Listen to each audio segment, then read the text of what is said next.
Yo, whatever everybody. Today we're going over the Holy Paladin PvE guide, the master guide to Holy Paladin, made by yours truly. So for the agenda today, we're going over 1 previous gear, 2 enchantments, 3 professions, 4 gems, 5 weaknesses, 6 strengths, and 7 races. So first off, we're going over the previous gear. We have 3 helmets. We have Helm of the Purified Thoughts. We get this from being exalted with the Argent Crusade. We have Helmet of the Constructor, which drops from Scarvard the Constructor and Heroic Utgard Keep. Brilliant Titan Steel Helm. This is made by Blacksmith. We have 3 necklaces. Sky Safari Amulet. This is made by Jewel Crafters. We have Amulet the Spellfinger, which drops from Amnitar and Heroic and Kahet. We have Letis Choker of Light, which costs 25 emblems of heroism. You get 25 emblems of heroism from doing heroics. Alright, so now we have shoulders. We have 3 pairs of shoulders. The first one we're starting with is the Ferocious Pauldrons of the Rhino. This is dropped from Gortok, Palehoof, and Utgard Pinnacle. We have Dark Runic Mantle, which can be bought with auction house or random drops to Hall of Stone. And we have Ornate Serenite Pauldrons, which are made by blacksmiths. Now we have chests. We have 3 pairs of chests. The first pair is Revenant's Breastplate, which is made by Leatherworkers. We have Arcane Flame Altar Garb, which drops from Gardaharan and Heroic Gundarak. Now we have Patina Coated Breastplate, which can be bought with auction house or random drops to Hall of Stone also. We have 3 cloaks. We have Wisp Cloak, which is made by tailors. We have Shroud of Marabi, which drops from Marabi and Heroic Gundarak. We have Reanimator's Cloak, which can be bought with auction house or as a zone drop in Drak Theron Keep. I want everybody to know if I mispronounce something, I'm sorry, but it is what it is. Anyways, back to the program. We have Bone Frame Bracers, which can be bought with auction house or dropped off in Naxxramas 10. See, I paused there because I can't say that and I'm not messing up, but you can read. Alright, now we got Catalytic Bands. This can drop off Maglord Uram and Heroic Oculus. We have Flamebeard's Bracers, which drops from Enubarak and Heroic Azul Nerub. Now we have 3 pairs of gloves. Griffs of Sculptured Icicles, which drop from Commander Hulurg. We have Cracked Apoch Grasp, which drops from Trono Lord, Apoch, and Heroic Culling of Stratholm. We have Fiery Oblique Handguards. This drops from Herald and Heroic and Kahet. We have Belt. We have Margros Meditative Censure, which costs 40 emblems of heroism. We have Ghost Flicker's Waistband, which is rewarded from becoming exalted with the Kirin Tor. We have Girdle of the Warrior Maggie, which is rewarded for becoming revered with the Kirin Tor also. We have 3 pairs of legs. We have Standard Issue Leggings, which are rewarded for becoming honored with Argent Crusade. We have Leggings of Protective Aura. This comes from the chest after defeating Lay Guardian Argos and Heroic Oculus. Now we have Crenellation Leggings, which drops from Scotty the Ruthless and Heroic Utgard Pinnacle. Now we have Boots. We have Brilliant Titan Steel Treads, which are made by Blacksmith. We have Mojo Frenzy Greaves, which drops from Morabi and Heroic Gundarak. We have Poignant Sabatons, which drops Naxxramas and can be bought at the auction house. We have 3 pairs of rings. We have the Titanium Spell Shock Ring. This is made by Jewel Crafters. Signet of the Hopeful Light, which is rewarded from becoming exalted with the Argent Crusade. And Anahide's Ring, which drops from Ingvar and Plunderer and Heroic Utgard Keep. Now we have trinkets. We have the Egg of Mortal Essence, which can be bought for 40 emblems of heroism. We have Jehetzi's Bell, which is a random world drop and can be bought off the auction house.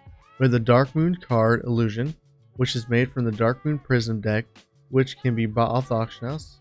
Now we have weapons. The first weapon is the Gravel of Brewing Storm. We get this from being revered with the Warmistic Ward. We have the War Mace, which drops off of Kiritza and Heroic Nexus. We have Titan Steel Guardian. This is made by Blacksmith. For Librams, there's 2 Librams. The first one is Venture Co. Libram of Mostly Holly Deeds. This is from the Dailies in Grizzly Hill. This is the easiest one to get. Then you have Libram of Renewal. This is which costs 15 emblems of heroism. So you'd get the first one and then you get the second one. Shields. You have 3 shields. You have the Face Facade Shield of Glyphs, which drops from Crick, the Gate Watcher, and Heroic Azul. We have Torch Crest, which drops from King and Utgard Pinnacle. We have Protective Barricade of Light. This costs us 35 emblems of heroism. Now this is it. This is my personal opinion on previous gear for Wrath of the Lich King before raiding Nax. Okay, so now we're going to go over enchantments. Okay, first off we have the head enchantment. For the first head enchantment, you can have Arcanum of Burning Mysteries from Revered with Guarantor, you get plus 20 crit. Then you have Blissful Mending, you get this from being Revered with Warmest Accord, plus 10 mana per 5. We don't really need plus 10 mana, but it's there. We have Arcanum of Dominance, which costs 40 Stonekeeper shards from Wintergrass, you get plus 20 Resilience. I would go for plus 20 crit, because if it's not Intellect, go crit. And if it's not crit, you go Spell Power, Haste. For Shoulders, we have Greater Inscription of the Storm. You get this from being Exalted with Son of Holder, plus 24 Spell Power, plus 15 crit. You have Lesser Inscription of the Storm. From being Honored with Sun Holder, you get plus 18 Spell Power and 10 crit.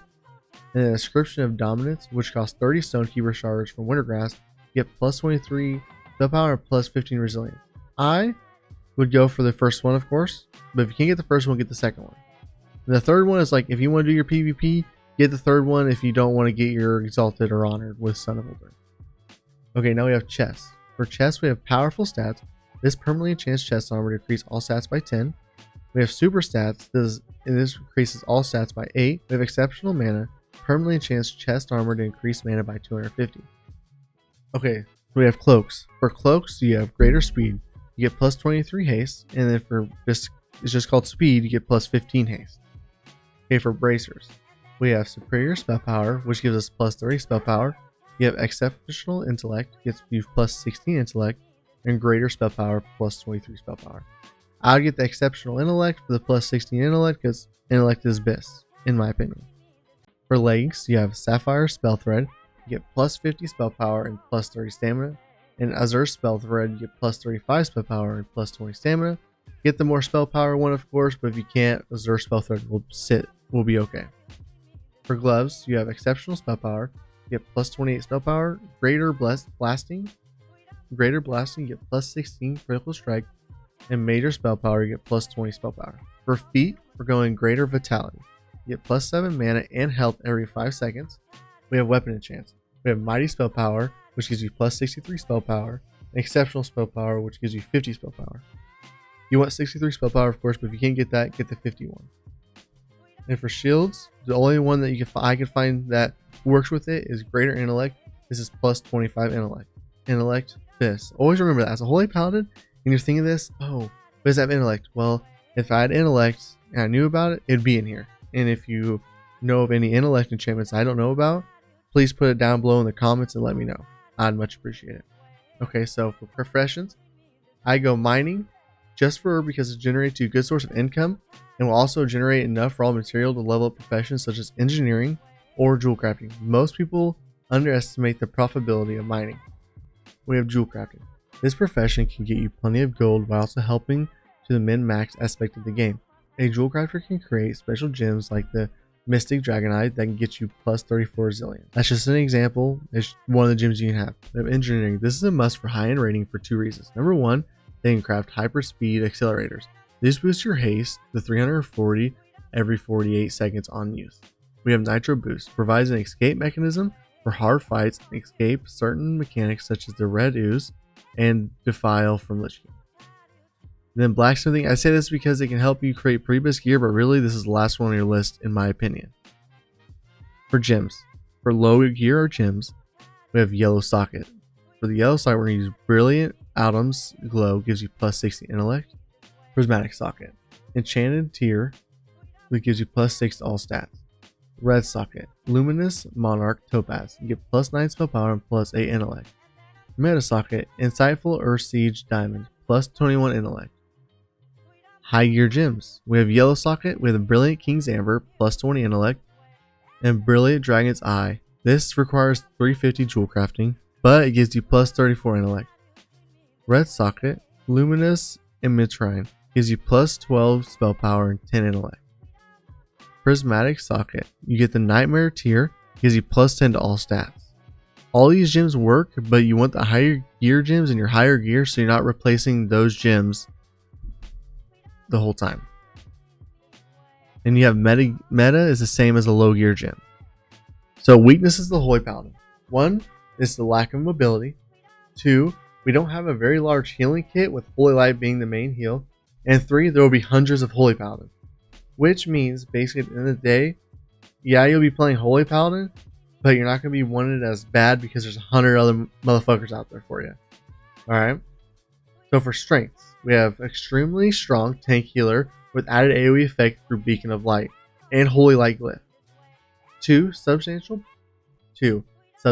buffs and defensive cooldowns like Divine Guardian and Hand of Salvation. And 3. This is a high demand class which will be the wanted all through Wrath of the Lich King. Humans.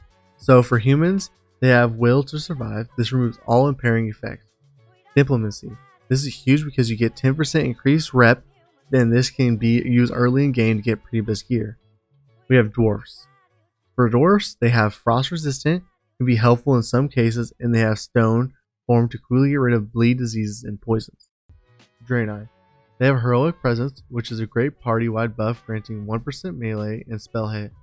A heal over time called Gift of Naru, really this is just a free healing spell, and Gem Cutting, this is good for jewel crafting. For Horde, there are so many, I'm just kidding, there's actually only one Horde, Blood Elves. This is the only option for Holy Paladins as Horde. You get Magic Resistant, this gives you 2% reduced chance you'll be hit by spells. Arcane Torrent, this remains as the greatest cooldown, this giving 6% mana back every 2 minutes and interrupt spells for 3 seconds. Thank you for watching. Please like and subscribe for more Wrath of the Lich King content, and leave a comment. If you have any questions, please let me know down below. And if you enjoyed what you're listening to, and I have 3 other videos on my channel for Holy Paladin, I'll be making more and more guides for Holy Paladins. Thank you guys. Goodbye!